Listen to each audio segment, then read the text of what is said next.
안녕하세요. 경제의 이면을 날카롭게 파헤치는 랩학입니다. 지금 여러분의 귀에 들리는 것은 무엇입니까? 도심을 질주하는 슈퍼카의 웅장한 배기음인가요? 아닙니다. 지금 이 순간 대한민국에서 가장 고요하지만 가장 비명소리가 큰 곳이 있습니다. 바로 인천과 수원의 거대 중고차 매매단지, 그리고 법원 경매장 주차장입니다. 한때는 성공의 상징이라 불리며 도로 위를 지배했던 포르쉐, 벤츠, BMW, 그리고 람보르기니까지 수억 원을 호가하던 이 강철 야수들이 지금은 먼지를 뒤집어 쓴 채 주인을 잃고 방치되어 있습니다. 우리는 이것을 단순한 유행의 종말이라고 부르지 않습니다. 이것은 거대한 경제 사이클의 붕괴이자 욕망이라는 연료로 달렸던 자본주의 폭주 기관차의 탈선 현장입니다. 카푸어. 자신의 소득 수준을 훨씬 뛰어넘는 고급 승용차를 구매하여 궁핍한 생활을 감내하는 사람들. 그저 젊은 날의 객기라고 치부하기엔 지금 벌어지고 있는 사태의 규모가 너무나 거대하고 치명적입니다. 중고차 시장에 쏟아지는 매물은 역대 최고치를 갱신하고 있고, 이들을 겨냥했던 금융 상품들은 부실 채권이라는 시한폭탄이 되어 금융권 전체를 위협하고 있습니다. 오늘 우리는 이 화려한 껍데기 속에 감춰진 참혹한 경제학적 진실을 파헤쳐보려 합니다. 엔진은 꺼졌고 남은 것은 갚아야 할 빚더미뿐인 상황. 과연 이 비극은 어디서부터 잉태된 것일까요? 참으로 기이한 역설입니다. 인류 역사상 가장 부유해 보이고 싶어하는 세대가 사실은 가장 빠르게 가난해지는 길을 선택했다는 사실이 말입니다. 우리는 흔히 부자가 되기 위해 투자를 하고 저축을 한다고 생각합니다. 하지만 지난 몇 년간 대한민국 도로 위에서는 정반대의 경제 실험이 벌어졌습니다. 연봉 3천만 원을 받는 직장인이 1억 원이 넘는 외제차를 모는 것이 능력으로 포장되었고, 미래의 소득을 몽땅 끌어다 현재의 과시에 쏟아붓는 것이 욜로라는 이름으로 합리화되었습니다. 이것은 단순한 과소비가 아닙니다. 금융공학이 만들어낸 가장 정교한 착시였습니다. 초저금리 시대가 열어준 값싼 유동성의 파도 위에서 사람들은 빚을 자산이라고 착각했습니다.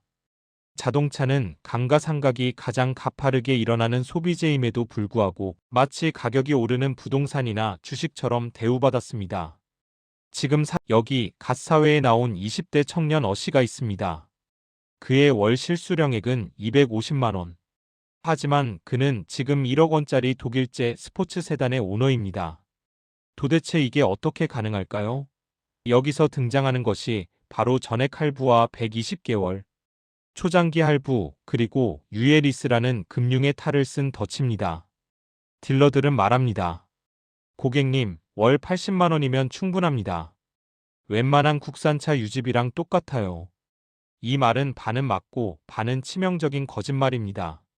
10년 무려 120개월 동안 갚아야 한다는 사실은 작게 숨겨두고 당장 눈앞에 월 납입금만 강조합니다. 더 악랄한 것은 유예 할부입니다.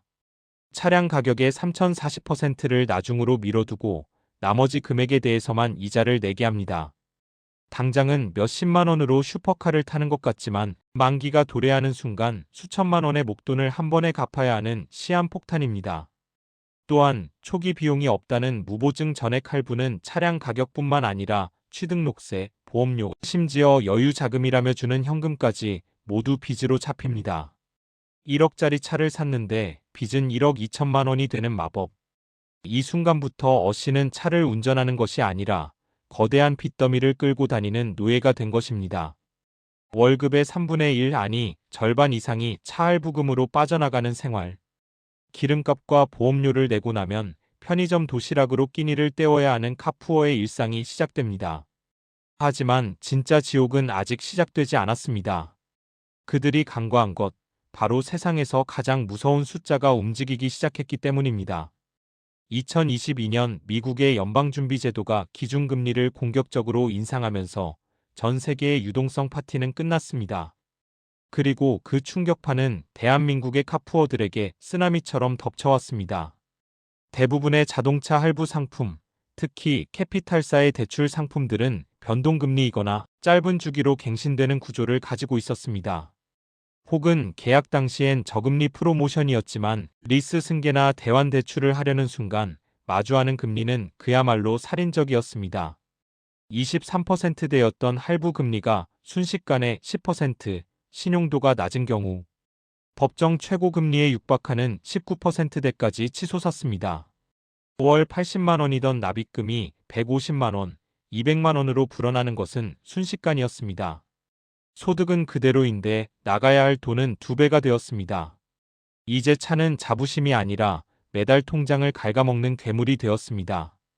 그냥 차를 팔아버리면 되지 않냐고요? 바로 여기서 두 번째 비극이 발생합니다. 금리가 오르자 차를 사려는 수요가 실종되었습니다. 아무도 그 비싼 이자를 내며 중고차를 사려 하지 않습니다. 팔고 싶어도 팔 수 없는 상황, 소위 거래 절벽이 온 것입니다.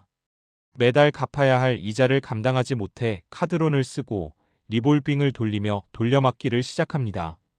럭셔리한 가죽 시트 위에서 식은땀을 흘리며 카드사 독촉 전화를 받는 현실. 하지만 이것조차 예고편에 불과했습니다. 시장 자체가 무너져 내리면서 더 끔찍한 사태가 벌어졌으니까요. 중고차 시장의 가격 방어선이 무너졌습니다. 수요가 사라지니 가격이 급락하는 것은 당연한 경제 원리입니다. 문제는 이 가격 하락 속도가 대출 원금을 갚는 속도보다 훨씬 빠르다는 것입니다. 1억 원에 샀던 차의 중고 시세가 1년 만에 7천만 원, 6천만 원으로 곤두박질 칩니다. 그런데 남아있는 할부 원금은 여전히 9천만 원입니다. 차를 팔아서 빚을 갚으려 해도 오히려 내 돈 23천만 원을 더 얹어서 갚아야 차를 넘길 수 있는 상황. 이것이 바로 악명 높은 깡통차 현상입니다. 딜러들조차 매입을 거부합니다.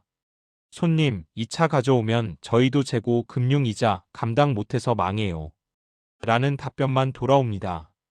이제 카푸어들은 진퇴양난에 빠졌습니다.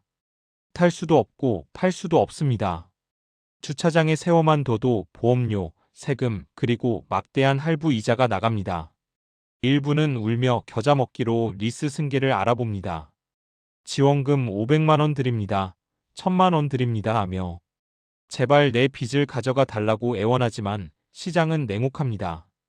이미 엎질러진 물입니다. 자산인 줄 알았던 슈퍼카가 내 인생을 저당 잡은 가장 큰 빚덩어리였다는 사실을 깨달았을 때 이미 신용점수는 바닥을 치고 있습니다. 그런데 여러분, 개인이 망하는 것으로 끝날까요? 이 수만 대의 깡통차들이 향하는 마지막 종착지가 있습니다. 그곳은 바로 금융 시스템의 심장부입니다. 결국 한계에 도달했습니다. 3개월 이상 할부금을 연체하면 캐피탈사는 차량 회수 절차에 돌입합니다. 새벽녘 아파트 주차장에서 견인차들이 소리 없이 차를 끌고 갑니다. 화려했던 슈퍼카의 앞 유리에 붙은 붉은색 압류 딱지. 이것은 한 개인의 경제적 파산을 알리는 낙인입니다. 현재 법원 경매장과 공매 사이트에는 수입차 매물이 넘쳐납니다. 과거에는 보기 힘들었던 신형 벤츠, 포르쉐, 랜드로버가 줄지어 서 있습니다. 하지만 경매장에서도 낙찰률은 참담합니다. 몇 번씩 유찰되어 최저 입찰가가 반토막이 나도 주인을 찾지 못합니다. 캐피탈사는 돈을 빌려줬지만 담보물인 차의 가치가 폭락하여 원금 회수를 못하는 상황에 처합니다. 이는 고스란히 금융사의 부실로 이어집니다. 차를 빼앗긴 개인은 어떻게 될까요? 차량은 공매 처분되지만 처분 가격이 빚보다 적기 때문에 남은 빚은 고스란히 신용대출로 남습니다. 차는 없는데 빚만 수천만 원이 남고 신용불량자로 등재되어 정상적인 경제활동이 불가능해집니다. 취업도 결혼도 내 집 마련도 기약 없이 멀어집니다. 2030세대의 파산 신청이 역대 최고를 기록하고 있다는 뉴스는 바로 이 카푸어들의 몰락과 괴를 같이 합니다. 하지만 이 비극의 사슬은 여기서 끊어지지 않습니다. 더 큰 놈이 오고 있습니다. 개인의 비극은 곧 시스템의 위기로 전이됩니다. 카푸어들에게 돈을 빌려준 캐피탈사, 저축은행, 카드사들은 지금 비상입니다. 소위 여신 전문 금융회사들은 수신 기능예금이 없어서 채권 여전체를 발행해 돈을 조달합니다. 그런데 연체율이 치솟고 담보 가치가 하락하자 채권 시장에서 이들 기업을 불신하기 시작했습니다. 자금 조달 비용이 올라가니 대출 금리를 더 올려야 하고 금리를 올리니 연체율은 더 높아지는 악순환, 즉 데스 스파이럴에 빠진 것입니다.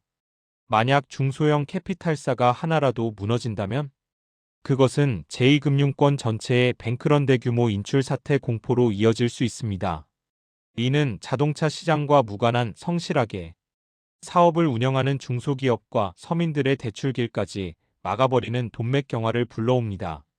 철없는 카푸어의 객기라고 비웃었던 그 현상이 나비 효과가 되어 우리 모두의 이자 부담을 높이고 경제 전체의 활력을 떨어뜨리는 결과를 낳은 것입니다. 중고차 시장의 붕괴는 단순한 거품 붕괴가 아닙니다. 실물 경제와 금융 시스템의 연결고리가 얼마나 취약했는지를 보여주는 경고음입니다. 이제 우리는 폐허가 된 잔치 뒤에서 무엇을 배워야 할까요? 카푸어의 최후는 우리 사회에 뼈아픈 교훈을 남겼습니다. 보여지는 부와 진짜 부는 엄연히 다르다는 진리입니다. SNS 속의 화려한 삶, 타인의 시선을 의식한 과시욕이 저금리라는 마약을 만나 만들어낸 거품은 이제 처참하게 터져버렸습니다. 중고차 시장에 쏟아지는 슈퍼카들은 단순한 매물이 아닙니다. 그것은 욕망의 묘비명입니다. 이제 우리는 기본으로 돌아가야 합니다. 자산은 부채를 뺀 순자산이어야 하며 현금 흐름이 없는 사치제는 빚을 내어 사는 것이 아니라는 단순한 원칙 말입니다. 지금 당장의 하차감보다는 미래의 안정감이 주는 가치를 깨달아야 할 때입니다. 이 영상이 누군가에게는 뼈아픈 후회가, 누군가에게는 타산지석의 지혜가 되기를 바랍니다.